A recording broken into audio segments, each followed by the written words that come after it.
A flight attendant snapped and stabbed a black veteran in the thigh with a pen after he simply asked for water, but when his entire unit stormed the plane, the attendant froze in terror. What happened next will leave you speechless. He reached for a pen instead of compassion, jabbing a veteran who only asked for water. Subscribe if you believe no uniform is above the law. The cabin of Orion Airlines. Flight 716 stirred with the quiet rhythm of travel. The overhead vents whispered a steady stream of cool air, blending with the muffled roar of engines outside. Passengers shifted in their seats, clicking buckles, adjusting armrests, and speaking in low murmurs. The faint rustle of pages from a business magazine mixed with the mechanical hum of the aircraft. Amid the everyday sounds, Marcus Devereaux sat calmly in his aisle seat, shoulders straight, his expression steady. He carried himself with the poise of a man accustomed to discipline, his stillness sharper than the restlessness that rippled through the cabin. His dark eyes, steady and thoughtful, carried the weight of years that could not be erased, the kind of eyes that told a story even in silence. He leaned back carefully, his left leg stiff with the faint ache of old wounds, a reminder of battles fought far away but never fully left behind. When the flight attendant, Adrian Cole, made his way down the aisle, the passengers hardly paid attention at first. His footsteps tapped with measured rhythm against the narrow floor, his uniform pressed neatly, his face composed into a professional mask. But there was an undercurrent beneath that mask, something sharp, something brittle. Marcus observed it without comment. He waited for the man to approach, then, in a voice calm and polite, he asked, "Excuse me. Could I have a glass of water, please?" The request was ordinary, nothing out of place, the kind of question asked on countless flights every day. Yet it landed differently this time. Adrian paused mid-step, his shoulders tightening, his jaw clenched in an almost imperceptible motion, but Marcus noticed it, and so did a few passengers nearby. The atmosphere shifted, subtle but unmistakable, as though a hidden wire had been pulled too tight. Adrian's eyes flickered, cold and unsettled, narrowing as they met Marcus's gaze. For a moment, silence hung between them, heavy with unspoken tension. "Water will come when the crew has time," Adrian muttered sharply, his voice low but edged with disdain. The tone caught the attention of a man seated 2 rows ahead, who glanced back uneasily. A woman across the aisle leaned away slightly, sensing conflict where none should have existed. Marcus, however, did not rise to the bait. His face remained calm, his voice steady as he repeated, "I only asked for some water." Adrian's eyes hardened, the flicker of something personal surfacing in his gaze. It was not simple irritation, there was a deeper current, a resentment that had little to do with the moment itself. Inside, Adrian felt the old sting of his own failures, memories he could never outrun.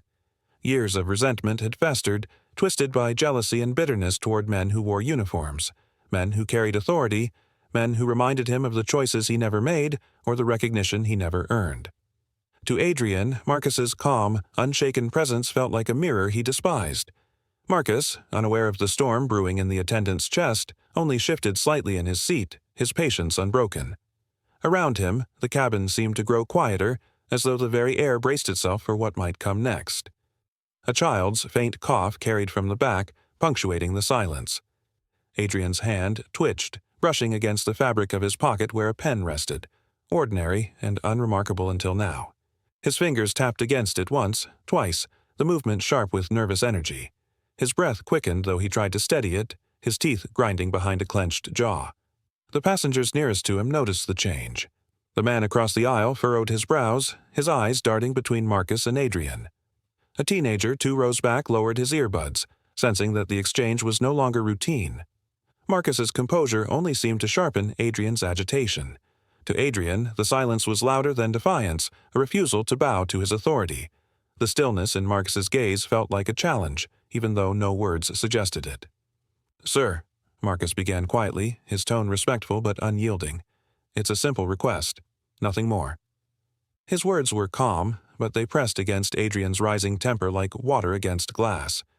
Adrian leaned closer than necessary, his eyes narrowing, the faint smell of coffee clinging to his uniform. His lips pressed into a thin line as he hissed, "You'll get it when we decide you need it." His words were not only sharp, but cutting, loud enough for nearby passengers to hear. A ripple of discomfort spread through the row, whispers passing quietly as heads turned. Marcus's chest rose slowly with a measured breath. Years of discipline had taught him patience in the face of hostility, but even patience carried weight. He held Adrian's gaze, not with defiance but with quiet steadiness, the kind of strength that unsettled men who thrived on control. Adrian felt it like a blade pressed close, though Marcus had not moved an inch. The pen in Adrian's pocket became more than an object. It became an outlet for the storm raging inside. His fingers curled tighter around it, his nails pressing against the plastic. His eyes darted quickly to Marcus's leg, then back to his face, and for a moment his grip trembled. The tension spread beyond the two men. The passengers now leaned into the moment, their unease growing with each second of silence. Even the steady hum of the engines seemed muted against the sharp crackle of hostility that hovered in the air. Marcus adjusted slightly in his seat, not in challenge but in comfort, though the movement only deepened Adrian's spiral. Inside his mind, Adrian's thoughts raced, authority slipping, control challenged, memories of being overlooked, dismissed, forgotten. All of it funneled into this moment, into this passenger who sat too calmly, too firmly, asking for something as simple as water. Adrian's breathing turned shallow, his heartbeat thudding in his ears. He could feel the eyes on him now, passengers watching, waiting, silently judging. And in his chest, the resentment twisted tighter. Marcus, still composed, lowered his gaze to his stiff leg and then back to Adrian. He did not know yet what storm he was facing, but he felt the shift in the air, the heaviness of danger that sometimes whispered just before a strike.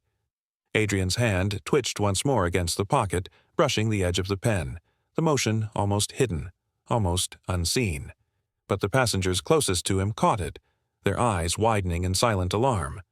Marcus spoke again, his voice no louder than before, but steady as stone.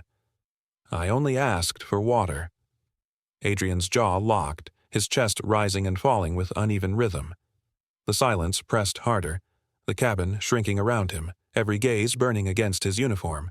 And in that tightening moment, with resentment boiling over and patience at its breaking point, his fingers wrapped fully around the pen. Sometimes, the smallest requests ignite the darkest storms. Adrian's hand moved with sudden violence, the pen in his grip transforming from an innocent tool into a weapon of fury. The sharp tip pierced Marcus's thigh with a brutal thrust, and the cabin filled with the sound of gasps and cries. Marcus's body jerked against the seat as searing pain radiated upward, the fabric of his trousers already darkening with blood. His hand instinctively shot toward the wound, fingers pressing hard against the fresh injury, though his face remained remarkably controlled. His jaw tightened, and his breath came in sharp, measured bursts. He had been trained to endure pain, but this was no battlefield. It was a passenger cabin filled with witnesses who had just seen a line between order and chaos shatter in an instant. Adrian staggered back slightly after the stab, his chest heaving, eyes wide and burning with a mixture of defiance and fear. The pen trembled in his grip as if he wasn't fully aware of what he had done, yet his voice came out sharp and cruel. "You'll get water when I say so," he muttered, louder this time as though volume could mask the trembling in his tone. His words rang through the aisle, met with stunned silence before the murmurs began. Passengers twisted in their seats, craning necks to see the injured man, while others raised phones with shaking hands, their screens glowing like beacons capturing truth in real time. Marcus's thoughts cut through the haze of pain like a soldier navigating smoke on the battlefield. He knew if he let himself lose focus, the injury could overwhelm him. His mind raced back to years of combat, the lessons drilled into him. Remain calm, stay aware, endure. He pressed harder on the wound, gritting his teeth but refusing to let sound escape his throat. He would not give Adrian the satisfaction of hearing him cry out. Instead, his eyes locked firmly on the attacker, sharp and unwavering, even as sweat trickled down his temple. That steady gaze, carved from years of discipline, unsettled Adrian more than the injury itself. Tobias Kane, seated only a few rows away, had watched the exchange escalate. At first he thought it was nothing more than an argument, but the moment the pen struck, his instincts flared. His spine straightened, his hands gripping the armrests tightly as he prepared to rise. His body tensed with the old familiar readiness of a man who had seen sudden violence before. But Marcus's glance caught him, the faintest shake of his head stopping him. Tobias froze mid-motion, torn between rage and restraint, realizing Marcus wanted him to hold back, for now. It was a silent order between soldiers, one man telling another to wait, to watch, to bide their strength for the right moment. Around them, panic simmered to the surface. A woman screamed somewhere near the back while a child began to cry, his voice piercing through the heavy silence that followed. Passengers fumbled with seatbelts, some half rising before sitting back down out of fear. Others whispered in disbelief, their voices carrying fragments like, "He stabbed him," and, "Oh my God, it's real." The air inside the cabin grew thick, suffocating, every breath strained under the weight of shock and terror. Adrian, still holding the blood-stained pen, tried to reassert himself. He puffed his chest and raised his voice, his eyes darting nervously from one passenger to another. "Stay in your seats," he barked, though his voice cracked slightly at the edges. The order, intended to project control, only amplified his desperation. No one trusted him anymore. The illusion of authority had shattered with the thrust of that pen. Every camera lens and every horrified pair of eyes recorded him not as a flight attendant, but as an aggressor. Marcus's mind, despite the throbbing pain in his leg, remained razor-sharp. He knew the wound could worsen if untreated, but survival wasn't his only objective. He recognized something deeper in Adrian's attack, something personal, something fueled by hatred far greater than a mere service dispute. The stab was not about water, it was about contempt. And Marcus understood in that moment that if he fell silent, if he allowed himself to fade, this crime would be twisted, hidden, perhaps erased. His silence could become the weapon Adrian wielded just as much as the pen. Adrian stepped closer again, gripping the seat back with one hand, his face flushed red. "Don't test me," he hissed, though his hand shook visibly, betraying the cracks in his false dominance. The words were meant for Marcus, but the entire cabin heard them. Gasps rose again, some passengers urging others to keep filming, while a young man near the aisle whispered urgently, "Get a doctor, someone, anything to stop the bleeding." The pressure in Marcus's legs sent hot flashes of agony through his body, yet he forced his breathing to steady. He would not let the pain win. His eyes flicked briefly to Tobias, then to the passengers, silently urging them not to lose hope. In his calm stare was the strength of a soldier who had endured far worse than this. And in that moment, even as blood dripped onto the cabin floor, he held more control than Adrian could ever claim. The tension lingered like smoke in the air, thick and unyielding, every second stretching into eternity. Adrian's authority fractured with each heartbeat, while Marcus's dignity shone brighter in contrast. The cabin was no longer neutral ground. It was a battlefield defined not by weapons or uniforms, but by truth against lies, dignity against hatred. Gasps still echoed as Marcus tightened his grip on the armrest, his knuckles white, his resolve unbroken. The wound was brutal, the scene chaotic, but he remained calm, a man unwilling to yield to the cruelty that sought to break him. And though the passengers trembled in fear, their eyes widened with realization, they had just witnessed the beginning of something far greater than a violent outburst. One thrust turned a quiet flight into a battlefield. Marcus pressed his palm hard against his thigh, the warmth of blood seeping through his fingers faster than he could stop it.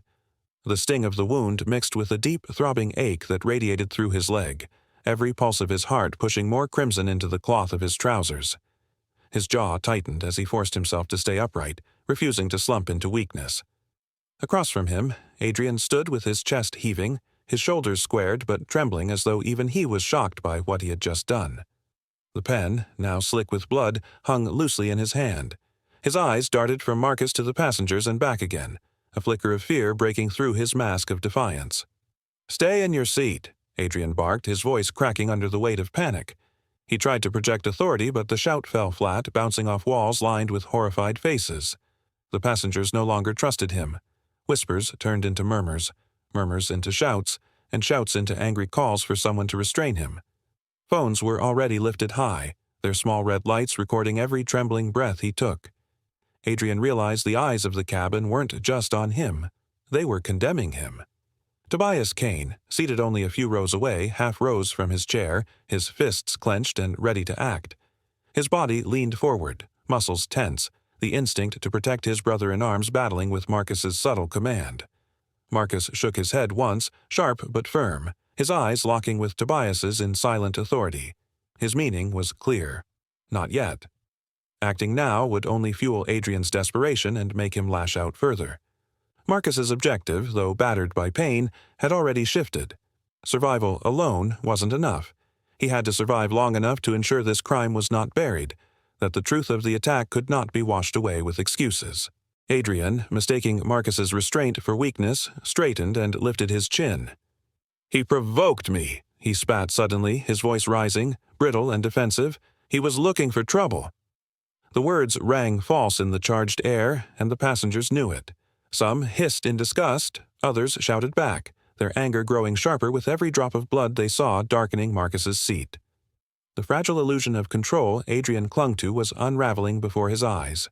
The cabin itself felt smaller now, suffocating in its weight of fear and tension. Oxygen mixed with panic, and every breath carried the sharp tang of blood. The cries of an infant echoed from the back, piercing and unsteady, like the raw voice of the fear every passenger carried in silence. Each sob seemed to mark the seconds passing, each cry a reminder that innocence itself was under siege inside this metal shell in the sky. The sound made Marcus grit his teeth harder. It wasn't just about him anymore. Everyone here was in danger if chaos wasn't contained. At the galley entrance, Stephen Rowe appeared. His hands hovered uncertainly at his sides, his body leaning forward as though he might intervene, then pulling back just as quickly.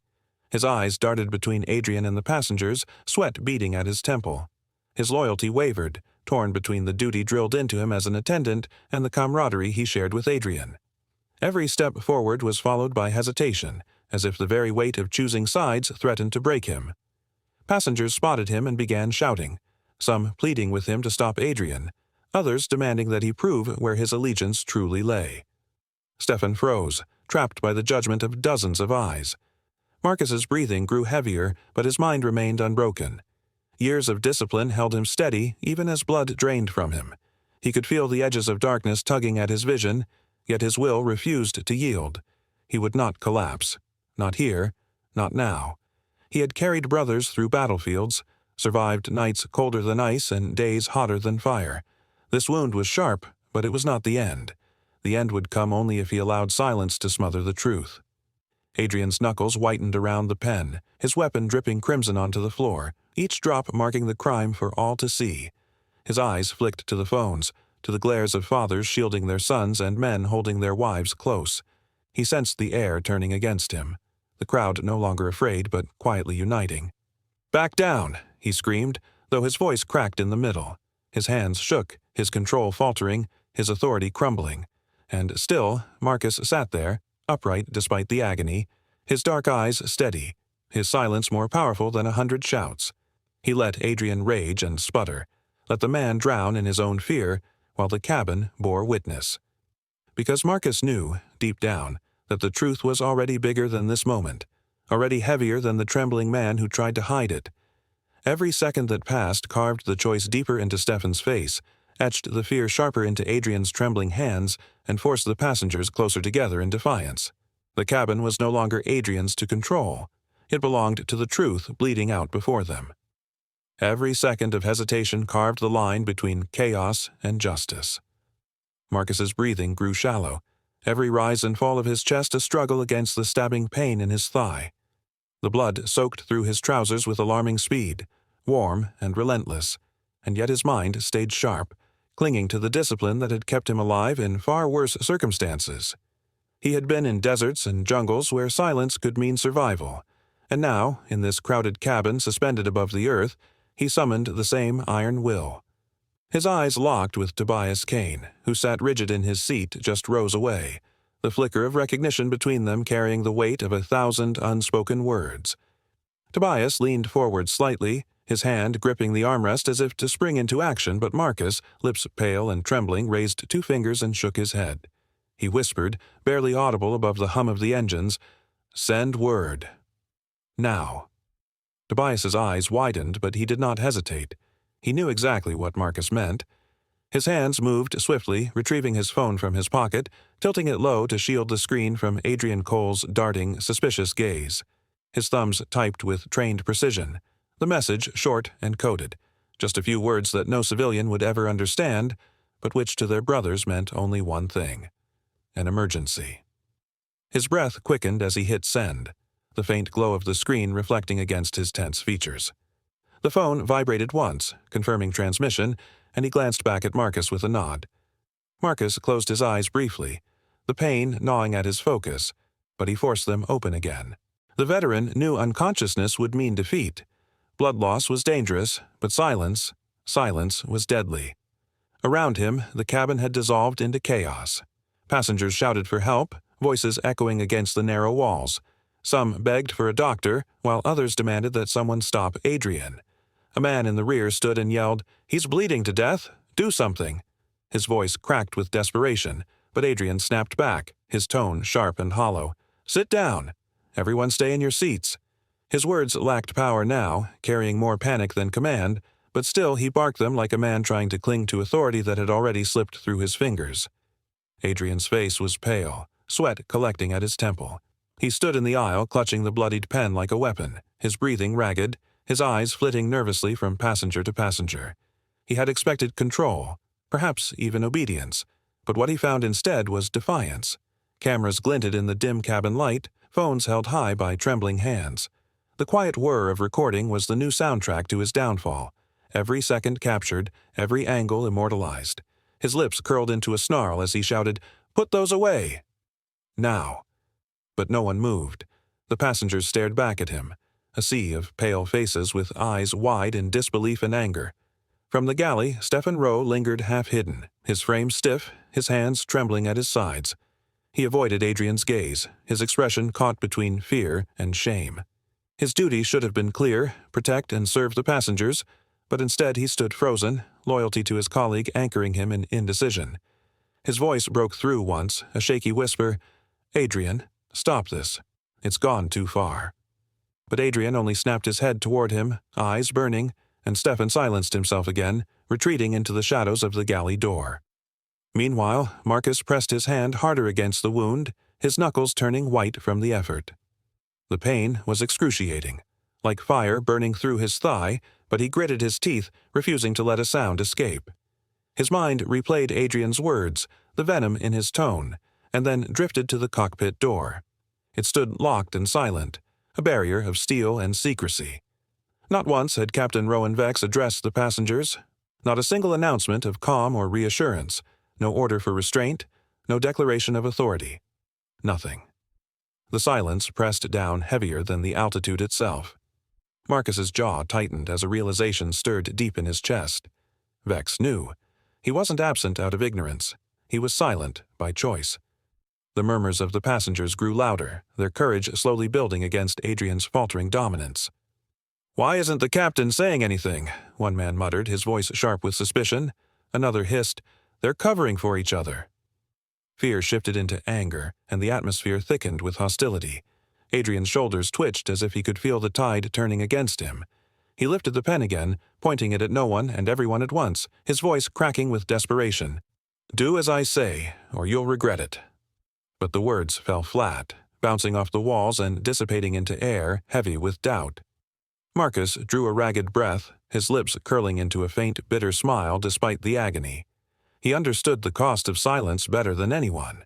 He had seen entire missions collapse when men turned their heads from the truth. And here, in this cabin, silence was once again the sharper blade, the one cutting deeper than the wound in his flesh. He turned his head toward Tobias, whispering with what strength he could summon, "Make sure they know. Make sure none of this disappears." Tobias nodded firmly, his eyes locked with Marcus's, the promise of loyalty written into the lines of his face. The hum of the engines filled the silence that followed, a haunting reminder of their suspended prison in the sky. Marcus fought to stay conscious, his vision flickering at the edges, but his mind clung to purpose. He would not let this be buried. The truth had to bleed louder than his wound. His trousers clung to him, heavy with crimson, every drop soaking into the seat a reminder of the price of silence.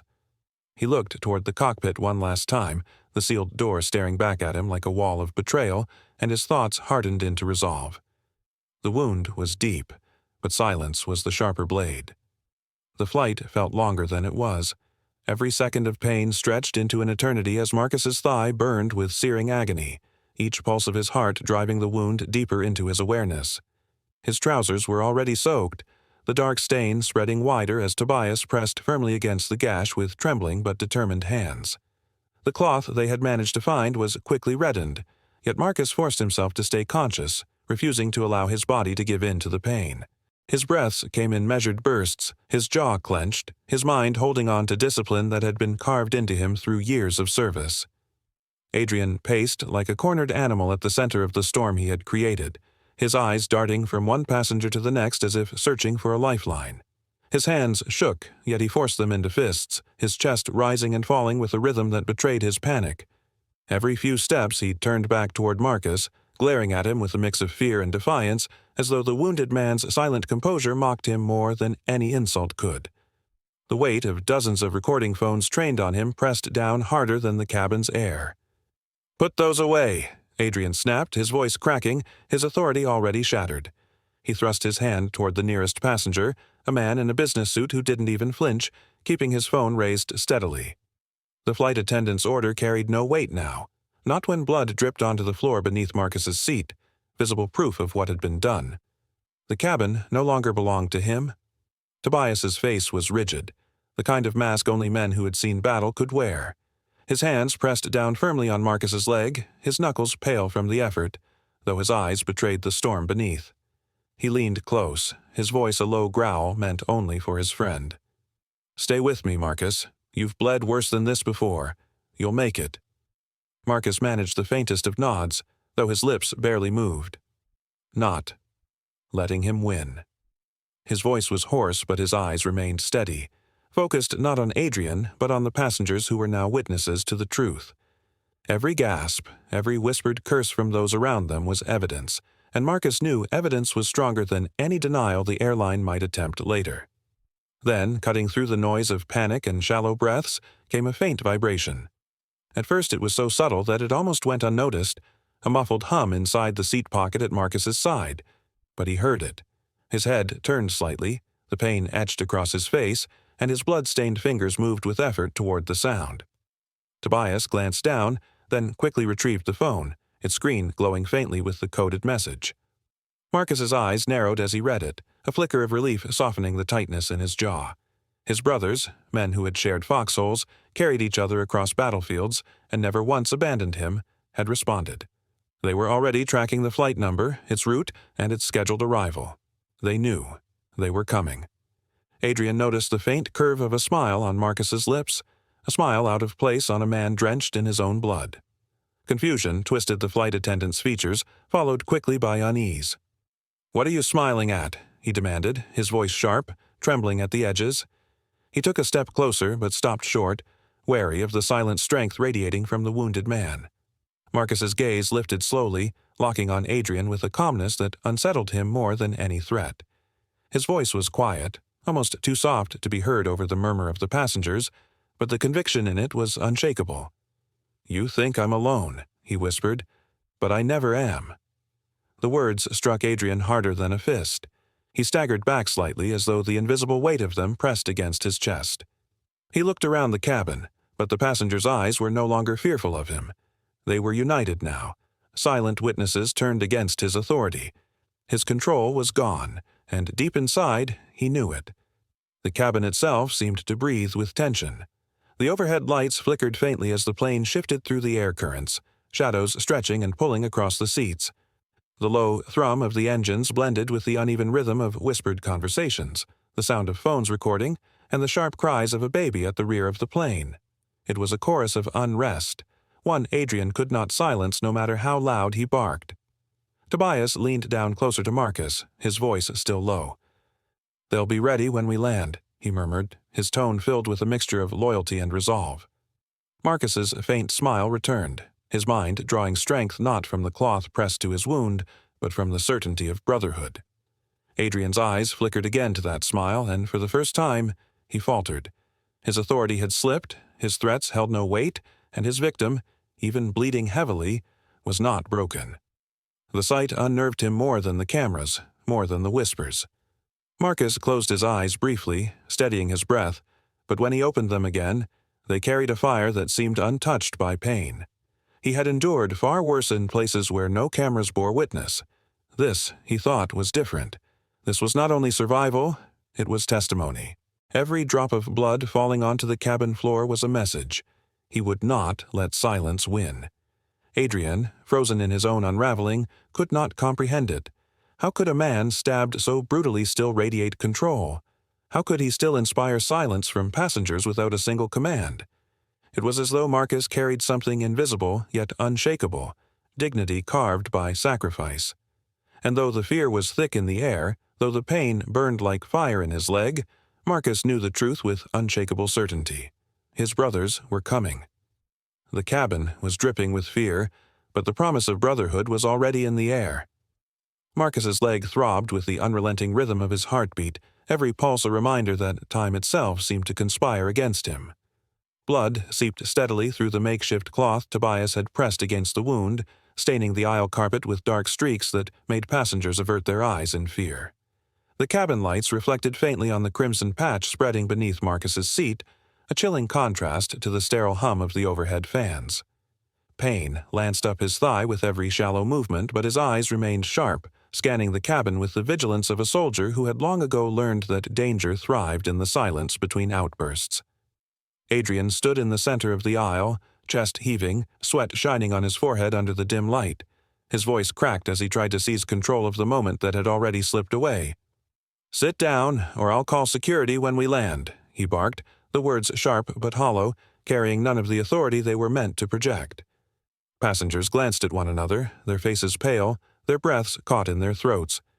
The command rang false. Everyone had seen the truth with their own eyes. A veteran had been stabbed in cold blood for nothing more than asking for water. No threat could erase the blood that was still soaking into the aisle carpet. No order could undo the image of a decorated man clutching his wound with quiet defiance. Marcus shifted slightly, grimacing as fire spread through his thigh, but he remained steady, his jaw set. Years of discipline whispered inside him, guiding his body to stay upright, his spirit to remain unbroken. Tobias leaned close, his voice low but edged with urgency. "Marcus," he whispered, his hand pressing firmly against the wound, "if Adrian has friends in the airline, they'll try to bury this. They'll twist it into something else." His eyes darted toward the cockpit door, suspicion written in every flicker of his gaze.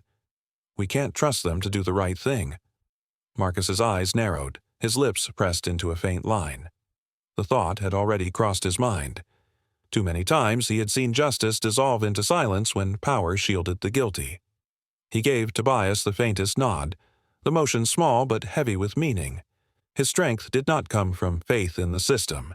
It came from somewhere deeper, from the certainty that his brothers, men who had fought beside him, bled beside him, never left him behind. That knowledge gave him calm where others might have surrendered to fear. Adrian's voice faltered again, rising louder but less convincing, his panic exposed in the tremble of his hands. "Do as I say. Sit down now." His words cracked as his eyes darted to the rows of phones raised in defiance, passengers recording every twitch of his body, every tone of his voice. He realized too late that the more he shouted, the more the cameras drank in his desperation. The power he thought he possessed had slipped through his fingers, leaving only a performance that no one believed. Stephen Rowe, his fellow attendant, lingered near the galley door, his posture rigid, eyes cast downward. He clutched the metal counter with one hand, as though anchoring himself in place, unwilling to move forward or retreat. His loyalty was fractured, torn between a colleague unraveling before him and the truth glaring back in the form of a bleeding passenger. He avoided Marcus's gaze, avoided the passenger's eyes, and most of all avoided Adrian's, as though admitting the reality would condemn him too. The passengers stirred restlessly, whispers threading through the cabin like sparks of rebellion. A young man in the back muttered, "He stabbed him." We all saw it. Another, older passenger shook his head, his voice steadier. "You can't just silence this. It's already out." The murmurs grew, a wave of resistance that Adrian could neither command nor contain. His shoulders hunched, his jaw quivered, and for the first time he looked smaller than the uniform he wore. Marcus felt the weight of every gaze, every tremor of panic, and every ounce of fear. He understood what was at stake, his survival, yes, but more than that, the truth. This was no longer about one wound. It was about ensuring that the act of cruelty, the stab of a pen fueled by hate, could not vanish into silence. His voice, though faint, carried strength when he whispered to Tobias, "They'll try. But not this time."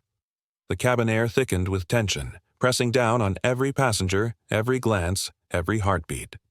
Adrian's breathing turned ragged, his commands now barely more than cries to salvage dignity already lost. The silence from Stefan was louder than any denial, his refusal to defend Adrian a silent betrayal that cut deeper than words. The balance of power had shifted, and everyone in the cabin knew it. Adrian tried one last time, his voice breaking as he shouted into the air, "You'll regret this, all of you will." But no one flinched. No one obeyed. Even the crying infant in the rear quieted, as though the very air itself rejected his words. The eyes of every passenger bore down on him, the cameras unblinking witnesses to his unraveling. His authority had bled away with the ink-stained pen, leaving only the raw truth standing in its place. Marcus breathed shallowly, his chest rising and falling with effort, but his gaze remained fixed on Adrian. The pain in his body was sharp, relentless, but he clung to the conviction that justice was being written in that moment, not by the airline, not by the captain who remained silent, but by the passengers who had seen, by the brothers who would come. His hand tightened on Tobias's wrist, the strength of the gesture speaking louder than his fading voice. The cabin no longer belonged to Adrian, nor to Stefan, nor even to the unseen captain behind the locked cockpit. It belonged to the truth, raw, undeniable, bleeding openly before them.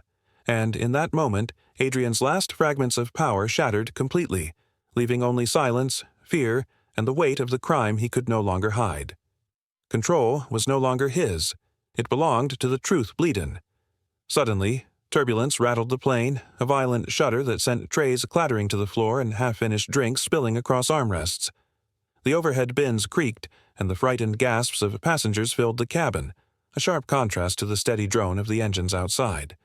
Marcus gripped the armrest with one blood-slicked hand, his knuckles pale against the deep red staining his trousers. His jaw locked in determination as the wound in his thigh pulsed with each tremor of the aircraft, sending waves of agony up through his body. Through clenched teeth, he forced himself to speak. "Pressure," he whispered, his voice strained but unwavering.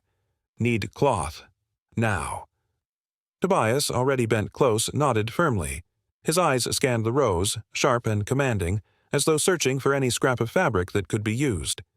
A young man across the aisle, no older than his 20s, yanked his shirt over his head with trembling hands, his face pale but determined.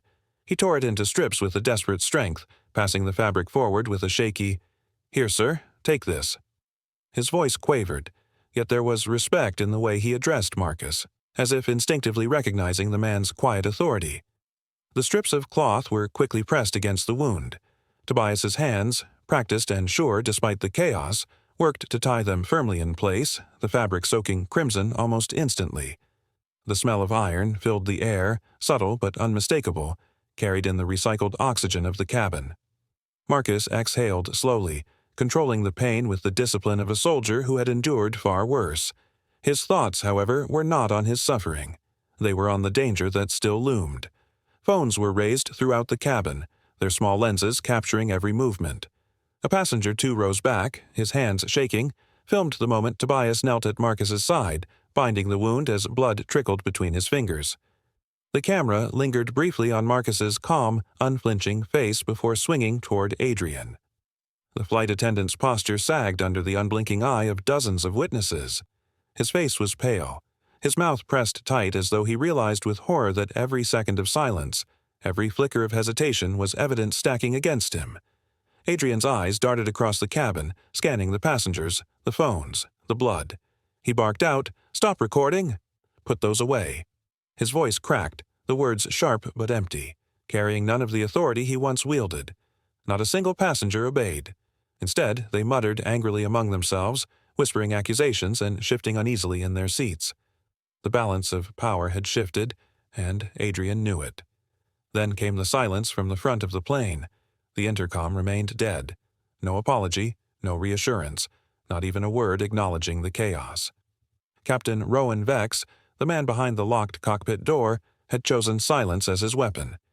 The absence of his voice was more chilling than any command could have been. Passengers began whispering, their hushed tones carrying suspicion.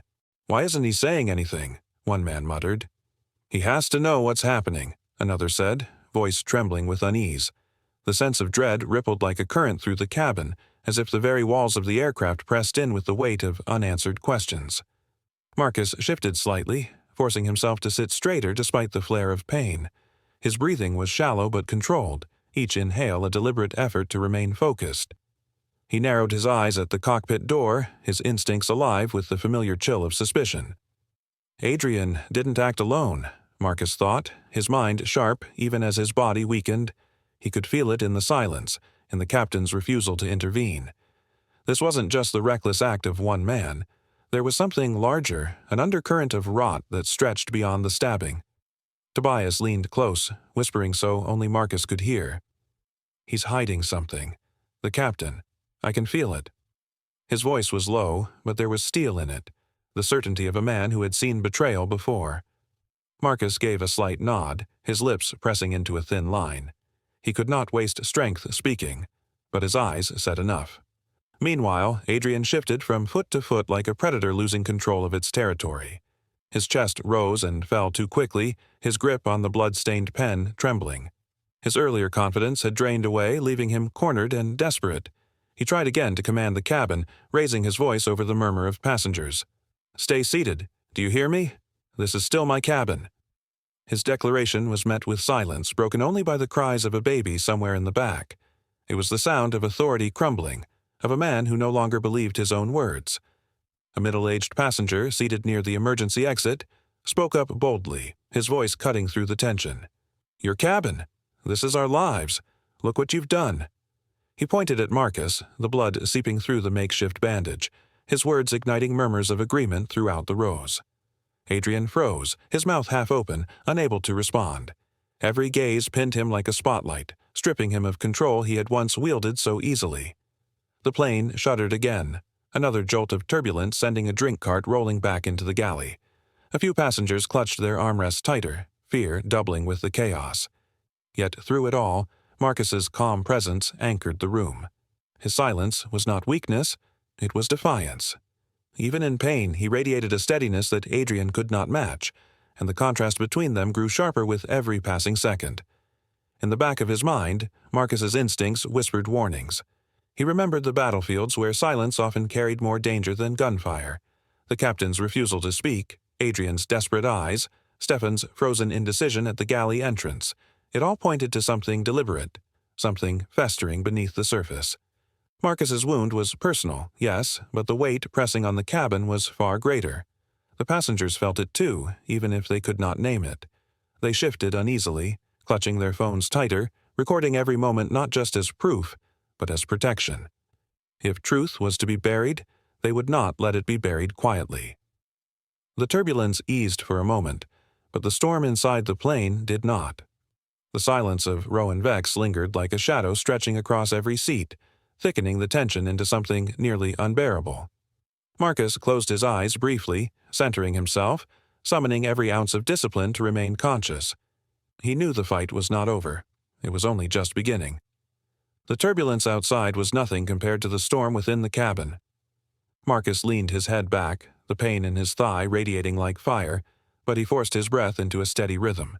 His chest rose and fell deliberately, every inhale sharp, every exhale controlled, as though each breath was a battle he refused to lose. The metallic scent of blood hung thick in the cabin, mingling with the recycled air, making every passenger acutely aware of the wound that pulsed in time with Marcus's heartbeat. His voice, low and strained, carried just enough for Tobias to hear as he whispered their old code, short, clipped words they had once spoken in the dust and smoke of distant battlefields. They were words that meant, hold fast, even when everything around them threatened to break. Tobias's eyes glistened with recognition as he gripped Marcus's shoulder firmly, leaning close enough that only his brother-in-arms could hear his reply. The whispered response was steady, unwavering, carrying the weight of memory and unbroken loyalty. The two men exchanged no further words, but the bond between them was unshakable, a silent lifeline threading them together through years of war, and now this twisted arena in the sky. Passengers nearby watched in reverent awe, their fear momentarily replaced with a sense of wonder at the quiet discipline etched into every movement of the two veterans. It was as if they had stepped into a scene far greater than themselves, one where courage could be found even as blood stained the floor. Adrian's hands trembled as he stood just beyond them, the blood-stained pen clutched in his fist like a talisman he no longer knew how to control. His face was pale, his jaw tight, his eyes darting like a trapped animal searching for escape. He muttered under his breath, voice rising and cracking as he repeated again and again, "He provoked me. I had no choice. He made me do it." The words spilled out like a broken record, not for the passengers, not for Marcus, but to convince himself of a lie he could no longer sustain.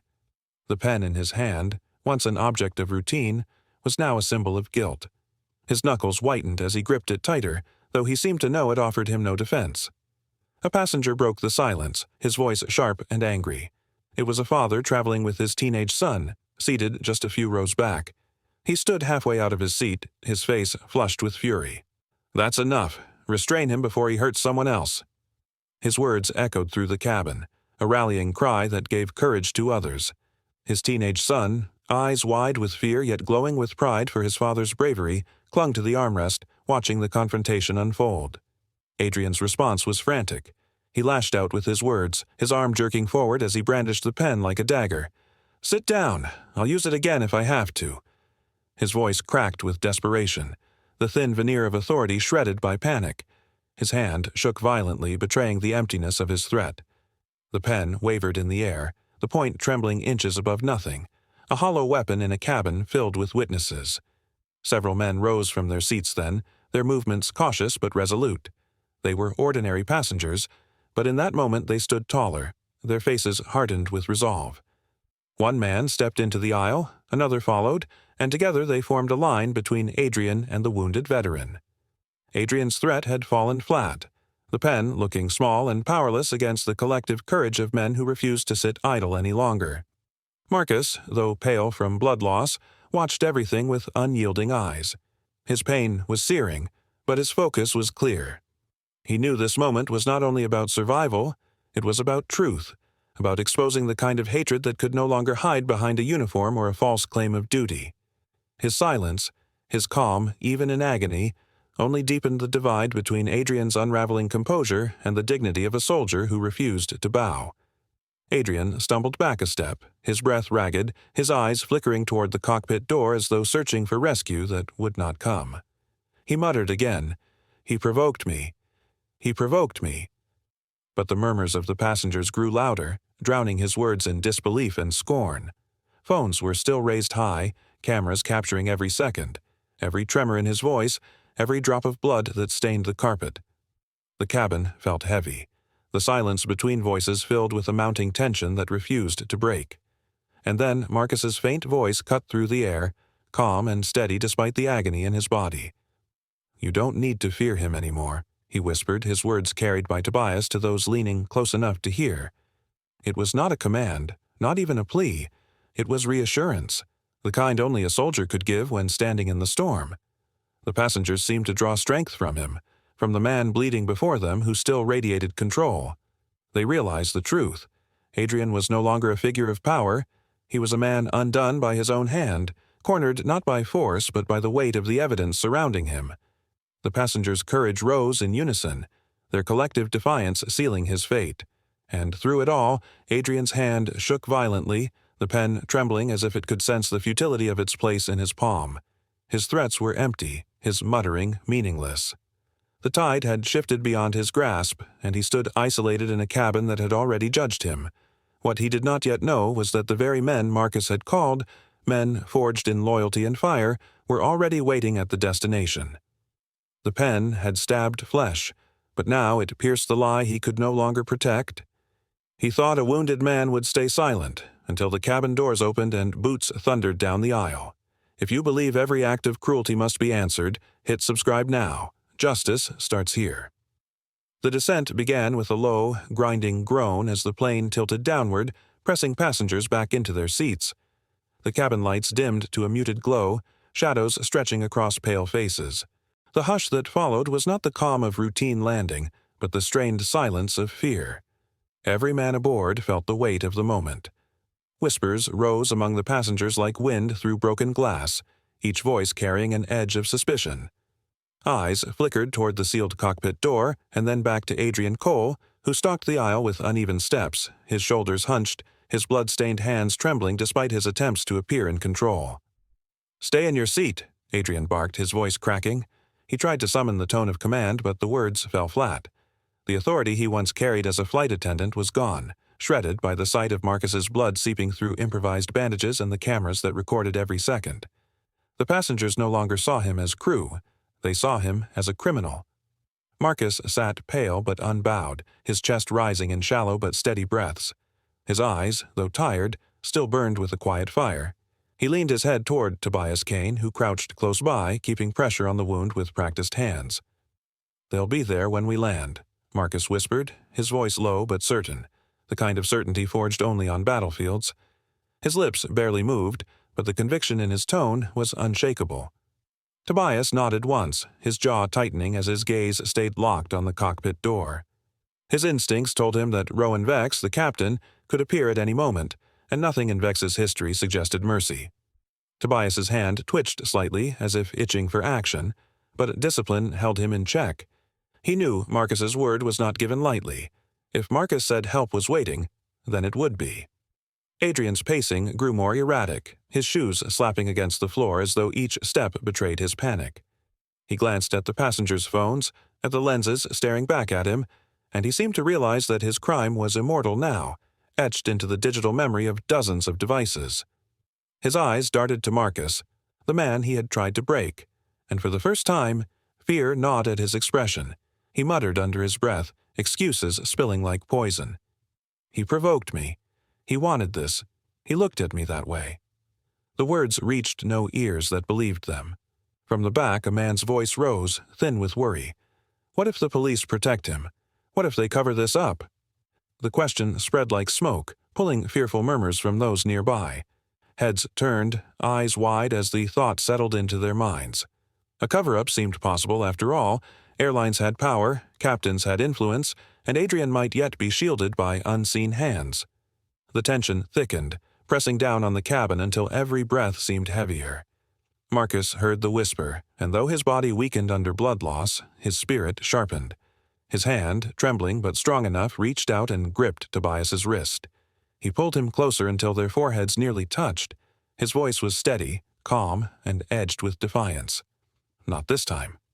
Tobias's throat tightened at the words, and the nearby passengers leaned closer, their fear slowly giving way to a flicker of hope. Marcus had not raised his voice, had not shouted like Adrian did, yet the quiet conviction in his tone cut through the cabin sharper than any command. It was the voice of a man who knew truth had its own armor, one stronger than power or cover-ups. Adrian stopped pacing, his head snapping toward Marcus as if the whisper had been a challenge meant for him alone. He sneered, though the tremble in his lip betrayed his nerves. He wanted to strike again, to reclaim control with violence, but the cameras aimed at him like an arsenal of unseen weapons. His hands twitched, yet he dared not act. The descent continued, the plane humming as it lowered into the night. Passengers clutched armrests and seatbelts, their eyes never leaving the tableau playing out before them. A wounded veteran refusing to break, a desperate man unraveling under the weight of his own actions, and a silence from the cockpit that screamed louder than any announcement.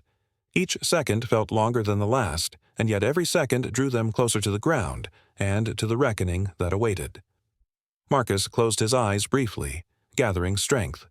His mind carried the weight of every scar, every memory of brothers who had stood with him through darker nights than this. He would not allow Adrian's act to be swallowed by silence. The truth was bleeding out into the aisle, undeniable, uncontainable. When his eyes opened again, they burned with the quiet certainty of a man who had seen too much to fear the outcome. The engines roared as the plane dropped lower, the cabin trembling with the nearness of the ground. Adrian swallowed hard, sweat trickling down his temple as his authority slipped further away. Tobias kept his grip firm on Marcus's leg, whispering words of steadying encouragement, though his eyes betrayed the storm inside him. The passengers sat frozen, recording, watching, waiting. The ground was close. The moment of truth was closer. Marcus's hand tightened once more on Tobias's wrist, his voice steady as stone, his eyes never leaving the shadowed cockpit door. Not this time. He knew the power of evidence, the weight of brotherhood, and the inevitability of truth. The ground was near, but so was justice. The tires screeched against the tarmac, a violent grinding sound that rattled every bone in the passengers' bodies. The sudden force threw the cabin forward, heads snapping, hands clutching armrests. Adrian staggered, losing his balance as the pen he once held with such venom slipped from his grasp and clattered against the floor, rolling beneath a row of seats. Gasps followed its path, as if the tiny object carried the weight of everything that had happened in the air. Marcus gritted his teeth, his face pale but steady, a sharp hiss of pain escaping as the jolt pressed fire into the wound on his thigh. The cloth tied around it was already soaked, the dark stain spreading with each heartbeat. But he sat upright, shoulders square, his eyes steady despite the storm raging inside his body. The plane shuddered once more before groaning into stillness, and for a heartbeat the cabin went utterly silent. The air was thick, heavy with anticipation. Then, from the tunnel outside, came the sound. Boots, not one pair but many, thundering in unison on the jet bridge. It was not the shuffling of airline security or the measured pace of airport staff. This was different, heavier, sharper. The rhythm carried discipline, the unmistakable cadence of men trained to move as one. The passengers stirred, glancing at one another, whispers breaking into the air. Phones were raised higher, lenses aimed at the sealed cabin door as tension tightened like a bowstring ready to snap. With a deafening crack, the door burst open. Figures stormed through in a line, plain clothes marking them as ordinary men but every gesture betraying who they truly were. Their formation was precise, deliberate, their eyes scanning the cabin with the cold focus of soldiers. They did not hesitate, did not falter. Their movements were a storm contained in human form. To those who didn't understand, it might have seemed like chaos. But to anyone who had ever seen men bound by service, it was unmistakable. Marcus's unit had arrived. Adrian froze where he stood, his mouth opening but no words leaving it. His chest rose and fell in panicked gasps, his eyes wide as if staring down ghosts he thought he'd never see. Stefan, caught at the rear of the galley, stumbled backward into the wall, his hands trembling as he raised them in surrender. The passengers erupted, some cried, some cheered, others gasped as tears streamed down their faces. The wave of sound filled the cabin, fear breaking at last into a collective flood of relief. Even Captain Rowan Vex appeared in the cockpit doorway, his face ashen, his composure stripped away. His lips pressed into a thin line, but his eyes betrayed him. They were wide, darting, the look of a man who realized control had slipped forever from his hands. He opened his mouth to speak, but the veterans moved forward, and the weight of their presence silenced him before a word could leave his throat. The men spread through the aisle like wolves reclaiming their own. Their steps were calculated, heavy, yet graceful, the unity of years of brotherhood etched into every movement.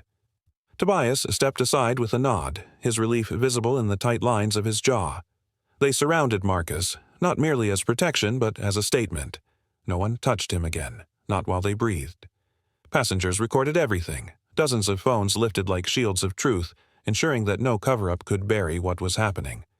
The cameras captured Adrian's trembling, Vex's ghostly pallor, Stefan's cowering retreat, and in the center of it all, Marcus. Pale from blood loss, his breathing shallow, but his back remained straight. His eyes burned with fire, sharper and stronger than the wound that threatened to take him down. He looked not like a victim, but like a man who still commanded a battlefield. Adrian tried to move, his hand half reaching toward the aisle as if to protest. But the closest veteran placed a firm hand on his chest, shoving him back against the wall with a single controlled motion. Adrian's protest never found voice, his lips quivered, his breath stuttered, but the words remained trapped by the fear in his throat. Stefan stayed frozen, too afraid to even try. The passengers booed the crew now, their voices louder, united, fueled by the courage of those who had just stormed in. Marcus drew in a slow breath, his voice low but steady as he addressed the cabin, his words threading through the chaos. "I told you," he whispered, the faintest trace of a smile cutting across his pale lips despite the blood that stained him. His eyes, blazing with defiance and brotherhood, swept over the faces of his men before lifting to Adrian and Vex. "I told you they'd come." The unit fanned out with flawless coordination, their entrance cutting through the storm of fear like a blade. Boots struck the cabin floor in perfect rhythm, each step carrying the authority of men who had faced darker nights than this. Passengers shrank back instinctively, pressing into their seats as the veterans advanced. Their presence alone commanded silence, eyes hard as steel, jaws set with discipline, and movements sharp with loyalty. The air itself seemed to thicken, the chaos shrinking into stunned awe as the soldiers filled the aisle with unshakable strength. Tobias, who had been shielding Marcus all this time, stepped aside without a word. His gesture was both respectful and strategic, granting the unit space to form a protective barrier around their wounded brother. Marcus, pale and sweating, lifted his chin faintly, his gaze steady despite the searing pain in his thigh. His breathing was shallow, but his eyes gleamed with the quiet fire of a man who knew he was no longer alone. The ring of men around him was not just defense, it was judgment made flesh. Adrian, his shirt stained with the reminder of his crime, stumbled back at their approach. His voice cracked as he tried to summon authority, his throat dry and words tumbling out unevenly. You can't. This isn't your place. Stay back." His protest was thin, trembling, unworthy of the uniform he wore. He took one step forward as though reclaiming ground, but it ended when a hand like iron clamped down on his shoulder. A veteran with broad shoulders and a scar running down his cheek met Adrian's eyes without a word, the weight of his grip forcing Adrian back into his own fear. Whatever defiance Adrian had carried with him evaporated in that instant, leaving him pale, breath shallow, his chest rising and falling in erratic rhythm. Stefan, still rooted near the galley, looked from Adrian to the veterans, his hands twitching at his sides. For a moment, silence stretched as though he might join the conflict, but then he raised both arms high, palms trembling. "I want no part in this," he muttered quickly, his voice quivering, his body recoiling from the heat of the storm he could no longer withstand. He sank back against the wall, shoulders slumped, surrender written in every line of his posture. The passengers murmured their approval, phones lifted higher, lenses drinking in every detail of submission and shame. But then the atmosphere shifted again. From the cockpit door emerged Captain Rowan Vex, his face a mask of forced dignity and smoldering pride. His chin was lifted high, though the beads of sweat at his temple betrayed his unease. He stepped forward with a sharpness that spoke of defiance, his voice booming over the whispers. "This crew acted under protocol," he declared, his tone rich with indignation. His eyes swept the cabin with the arrogance of a man who thought authority alone could shield him. "Everything done here was within the regulations of this airline." The words were like sparks thrown into dry tinder. The passengers erupted, not with fear this time, but with outrage. Boos rang out from every corner of the cabin, drowning Vex's attempt at control. Cameras flashed, recording his every movement, every syllable. The weight of evidence mounted with every second, and no voice rose in his defense. The truth had become too loud to silence. Adrian tried to ride on Vex's words, nodding desperately, whispering, "Yes, protocol," he provoked. But his sentence died as another veteran shoved him back into his seat with one arm, leaving him trembling, cornered, and powerless. His eyes darted wildly as though searching for an escape that no longer existed. Through the storm of shouts and accusations, a voice rose above all others. Marcus, leaning heavily on the armrest, forced his body upright. His face was pale, his lips pressed into a line of pain, but his voice rang clear, steady, and unbreakable. He spoke not as a victim but as a commander addressing the battlefield. "Protocol," he said, pausing as silence fell to hear him, "is not stabbing a man for asking water." The words cut through the cabin with the precision of a blade. Passengers fell quiet, their eyes fixed on him. Even the veterans, hardened men who had faced 1,000 battles, bowed their heads slightly in respect for the strength he still summoned. Vex's face twisted, anger contorting his features, but his arguments withered against the truth spoken aloud. Adrian lowered his gaze entirely, unable to meet Marcus's eyes. Phones kept recording, capturing not just the man's words but the conviction behind them, conviction that burned brighter than his bloodied wound. In that moment, the balance of power shifted fully. Lies were cornered, their walls crumbling beneath the weight of undeniable truth. Marcus's voice lingered in the air, final and resolute. Truth had entered the cabin, and lies had no place left to hide. The doors swung wide, and the veterans moved as one. Their boots struck the cabin floor with quiet finality as they approached Marcus, who still sat bloodied but unbowed in his seat. Two of them bent down carefully, their faces stern but softened with the unspoken respect of brothers who had carried each other through darker nights. They slid their arms beneath him, lifting him with practiced gentleness.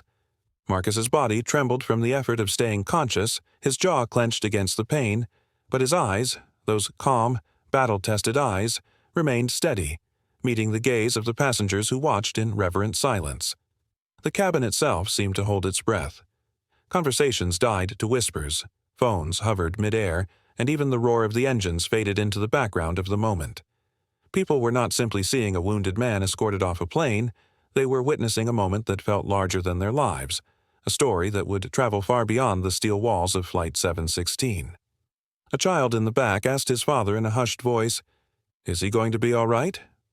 The father placed a hand on his son's shoulder, his own voice unsteady as he replied, "He's stronger than any of us can imagine." As Marcus was carried down the narrow aisle, blood dripping from the hastily wrapped bandages, the veterans flanked him like shields. Their presence alone deterred anyone from interfering. At the forward galley, Adrian and Stefan stood frozen. Adrian's pale face was streaked with sweat, his once defiant posture now bent and small. Stefan, avoiding everyone's eyes, muttered excuses under his breath, but no one listened. The veterans moved past them with controlled precision, their focus on Marcus and nothing else. Yet, even in their silence, their authority was unshakable. When they reached the cabin door, flashing red and blue lights cut through the windows. On the tarmac below, ground security officers, police vehicles, and paramedics waited. The veterans, however, did not release Marcus immediately. They descended first, forming a living wall around him as they carried him down the metal steps into the night air. Cameras clicked furiously, capturing every step, and the crowd of onlookers pressed forward at the edges of the barricades. The moment felt monumental, as if a truth too long buried had forced its way into the light. Adrian and Stefan were forced down after them, escorted by law enforcement. Their hands twitched nervously, their pale faces illuminated by the strobe of cameras. Adrian tried to shield his face, but there was no escaping the dozens of phones and lenses trained on him. His earlier bravado was gone, replaced by the hollow stare of a man who realized the world had seen the crime with its own eyes. Stefan muttered something about just doing his job, but the veterans ignored him, their silence a louder condemnation than any shouted word. Then came Rowan Vex, emerging from the cockpit at last, his uniform pressed, his chin raised in a mockery of dignity. But the veterans were waiting. One stepped into his path, barring him with an arm as solid as iron. Vex bristled, puffing his chest, and growled, "I am the captain of this aircraft." The veteran's voice cut through him like steel. "Not tonight." The crowd erupted in a murmur, their cameras flashing brighter. Only when law enforcement officers stepped forward and formally took Vex by the arm did the veterans step aside, their eyes burning into him with contempt that needed no words. Reporters surged, their microphones thrust forward like spears. "Marcus, what happened on board? Was this a hate crime? Do you believe the airline is complicit?" Questions flew like arrows, the chaos of the press mixing with the flashing lights and the hum of the paramedic equipment being readied nearby. Yet Marcus, though pale and weak, signaled with a raised hand for quiet. The veterans lowered him gently onto a stretcher, but he refused to lie down fully. He sat upright, bloodied yet unbroken, and fixed his gaze on the sea of microphones. His voice was not loud, but it carried with the clarity of a man who had commanded respect in every battlefield of his life. "The truth was stabbed tonight," he said, pausing as every camera lens zoomed closer, but it did not fall. The words struck like thunder. Silence followed for a breathless second, then the crowd erupted. The line was already replaying on screens, streaming across live feeds, whispered among passengers who knew they had witnessed something unforgettable. The veterans stood behind Marcus, their presence like an unspoken vow, while paramedics secured him for transport. The night around them vibrated with tension and history, but his words lingered above it all, sharper than the pen that cut him. A wounded man's words had become sharper than the pen that cut him. The weeks that followed were a whirlwind. Investigators descended upon Orion Airlines with the urgency of men chasing smoke before it vanished, combing through records, employee files, and passenger testimonies. From the very first interviews, a disturbing pattern began to emerge, one that confirmed Marcus Devereaux's quiet suspicion that Adrian Cole's violent outburst had not been an isolated act of rage, but a symptom of something far deeper. The airline's culture had been built on silence, excuses, and favors traded in shadows. Adrian's personnel file became the first crack in the wall. Stacks of paper, neatly filed but carelessly guarded, showed years of minor infractions that had been swept aside. Reports from co-workers described his temper flaring during flights, passengers unsettled by his tone, and even warnings issued after physical intimidation. Yet, every time his record should have caught up with him, the complaints were marked "resolved" without detail. Supervisors signed their names with quick strokes of a pen, more eager to protect the company's image than to hold a man accountable. To the public, Adrian had been an ordinary employee. To those who knew the truth, he was a storm left unchecked. Captain Rowan Vex's history painted an equally damning portrait. Investigators uncovered a career littered with mistakes, near disasters, and failed leadership decisions, all hidden beneath polished reports. He had been transferred quietly from one division to another whenever problems arose, his reputation cleaned by supervisors who valued loyalty over competence. Former crew members, emboldened by the uproar around Marcus's case, came forward with testimonies about Vex's recklessness in the cockpit and his cold dismissal of crew concerns. To them, Vex wasn't a leader, but a man propped up by a system afraid to expose its own failures. In his hospital room, Marcus absorbed every report with the calm intensity of a soldier planning for war. His leg remained bandaged, the wound healing slowly, but his mind was sharper than ever. Each page Tobias laid on his bedside table carried weight, a puzzle piece of corruption that demanded assembly. Marcus's brothers visited in shifts, their presence filling the sterile air with loyalty and quiet strength. They were not there to pity him, but to plan. For Marcus, the objective had shifted far beyond survival. It was no longer about Adrian alone. It was about dismantling the silence that had made the stabbing possible in the first place. Tobias arrived one evening with a folder in his hand, his face pale with both triumph and unease. He laid it on Marcus's bed, his voice low but steady. "You need to see this," he said, his finger tapping against the top page. "It's not just Adrian's temper. His promotion wasn't earned, it was handed to him." Marcus lifted the document with careful hands, his eyes scanning the lines. A memo surfaced, one that bore Captain Vex's signature, recommending Adrian for advancement despite multiple complaints. The reasoning was vague, filled with phrases like reliable under pressure and shows initiative, but the truth was clear. Favoritism, not merit, had placed Adrian in a position of power. Marcus leaned back against the pillows, his jaw tightening. "So they built him up to protect themselves," he murmured, the words carrying both bitterness and resolve. His brothers exchanged glances, their silence heavy with agreement. Tobias leaned closer, his voice barely above a whisper. "If this comes out, it won't just be about Adrian or Vex. It'll drag the whole chain of command into the light." The revelation sparked urgency. Passengers' testimonies and recordings already flooded the media, but this memo added fuel to a fire the airline could no longer contain. Citizens rallied behind Marcus, seeing in him not just a wounded veteran, but a mirror of their own frustrations, an ordinary man crushed by institutions that claimed to serve but chose to protect themselves. News outlets ran nightly segments on the case, dissecting every detail, every inconsistency, every line of the memo Tobias had uncovered. The airline's spokesman scrambled to craft statements, but their words were drowned by the voices of those who had seen Marcus bleed and heard his defiance. For Marcus, the days blurred into long hours of pain, recovery, and planning. At night, he lay awake, staring at the ceiling of the hospital room, his mind tracing the chain of corruption like a map. He knew the fight ahead would be harder than the battle on the plane. Systems had a way of protecting themselves, burying evidence, and silencing dissent. But Marcus had something stronger. He had the truth, he had witnesses, and he had the loyalty of men who had stood beside him in darker places than this. Foreshadowing crept into every corner of his thoughts. He imagined the courtroom, the weight of public eyes, the airline's lawyers sharpening their arguments. He saw obstacles rising like walls, but each wall reminded him of battles once thought unwinnable. The difference now was that his wound had become more than flesh. It was a symbol. Each drop of blood had stained not only his uniform but the conscience of a watching world. In one quiet moment, as Tobias adjusted the blinds to dim the harsh hospital light, Marcus spoke, his voice steady despite the weariness in his body. "This can't end with one man in handcuffs. We can't let them bury this with apologies and a paycheck. If they silenced others before, they'll try again. We have to make it impossible." His brothers nodded, their eyes hardening with the same fire that once carried them through battlefields. What none of them said aloud, but all felt in the pit of their stomachs, was that pushing this fight forward would expose them to greater dangers. The deeper the truth went, the more powerful the enemies became. Yet Marcus did not flinch. His purpose was clear. The outside world waited hungrily for updates, voices swelling into chants, petitions, and demands for change. The airline could spin, deny, or delay, but the evidence kept piling, the testimonies kept rising, and Marcus's quiet determination only grew. He was no longer a man recovering from a wound. He was a symbol standing against a system that had relied on shadows.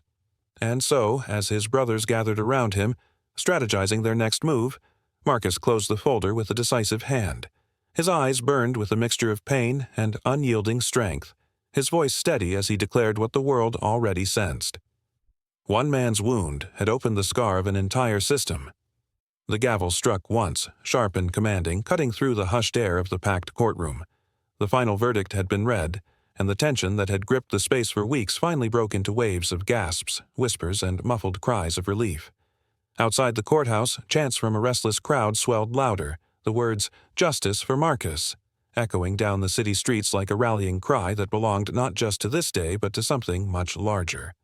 Reporters scrambled to capture the moment, cameras flashing, while inside the faces of two men told the story of downfall. Adrian Cole sat slumped, his once defiant posture broken, his eyes darting to the floor as the judge's words reverberated, guilty of assault with intent to cause grievous harm. Beside him, Captain Rowan Vex clenched the edges of the defense table, his jaw set in disbelief, as his fate was sealed with charges of conspiracy and negligence. Marcus Devereaux sat still, his scarred leg stretched out stiffly before him, his hand resting on the cane that supported his frame. He did not flinch at the sight of Adrian's collapse nor at the captain's anger. He had long since learned that dignity did not require outward triumph. His calm, however, was not silence. It was the quiet weight of victory earned, of truth that had clawed its way to light despite every effort to bury it. Tobias Kane, seated beside him, leaned in slightly, whispering, "It's done, brother. They can't take this from you." Marcus gave a faint nod, his eyes locked on the judge as though acknowledging not just the words of justice, but the burden they carried. The murmurs of the court swelled as the sentence unfolded further. The airline itself would pay damages, but the punishment did not stop at numbers. Reforms were ordered, mandatory sensitivity training for crew, independent oversight boards to handle complaints, and a rewritten code of conduct. These words hit harder than any fine could. The system that had allowed silence and cruelty to thrive was being forced, at last, to change. Marcus drew a slow breath, his chest rising beneath the neat lines of his suit, knowing this was the true victory. Money healed little, but change that could prevent another passenger, another veteran, another human being from enduring what he had faced. Adrian's voice broke suddenly from across the room, trembling, desperate. "I didn't mean it." His protest was drowned by the judge's stern command for silence. All eyes turned back to Marcus as though waiting for him to respond. But Marcus did not grant Adrian his words. He had no need to. His silence was louder than any plea, and it left Adrian to sit with his guilt, stripped of power. The courtroom doors opened with a creak, spilling in a gust of noise from outside, chants, footsteps, the restless buzz of people hungry for justice. As the bailiffs began to escort the convicted men out, Marcus rose with effort, leaning on his cane, Tobias steadying his arm. Every eye followed him. He felt the weight of expectation pressing against his shoulders, but he carried it without faltering. He had walked through darker nights than this. When he stepped out onto the courthouse steps, the roar of the crowd surged like a wave. Signs lifted high, voices chanting his name, cameras flashing so brightly the world seemed to pulse with light. Marcus raised one hand slightly, not to bask in the noise, but to quiet it. Slowly, the chants softened, the crowd leaning forward in collective anticipation. His brothers from the unit stood at the base of the steps, forming a silent guard, their presence a living reminder of the bond that had carried him here. "I will not speak of money," Marcus began, his voice steady, carrying across the plaza. His gaze swept the faces, strangers, supporters, veterans, fathers, sons, each one searching for meaning. "What has been granted today is not simply for me, but for every person who has ever been silenced by cruelty and hidden behind walls of excuses. Today, the truth stood taller than fear." His words rolled through the crowd like a drumbeat, simple but heavy, grounding the moment in something beyond law.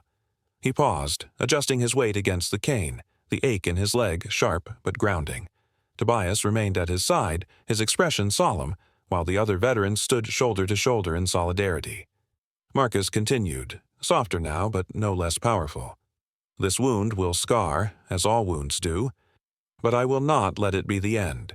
With what has been given, I will build something greater, a foundation for veterans and for passengers who suffer discrimination so their voices are never ignored again. The crowd erupted once more, but Marcus held his hand up, signaling calm, his presence commanding even amid the roar. Months later, the plaza itself would be remembered as the place where Marcus Devereaux turned his pain into purpose. But for now, in this singular moment, with scars hidden beneath his suit and dignity radiating from his stance, Marcus ended his words with the line that would carry into history, etched in every recording, every headline, and every heart that listened. He lifted his chin, his voice resonant and unshaken, and said, "They thought I asked for water. What I demanded was dignity." He drew blood with a pen. Minutes later, his bravado vanished as the unit surrounded him. If you stand for protecting the innocent and punishing the guilty, subscribe now. Together, we rise. Disclaimer: the story you just watched is fictional. It explores themes of racism, disrespect toward veterans, and the abuse of authority in everyday situations. Its purpose is to raise awareness about discrimination, provoke thought about the treatment of those who have served, and inspire action toward justice, accountability, and empathy.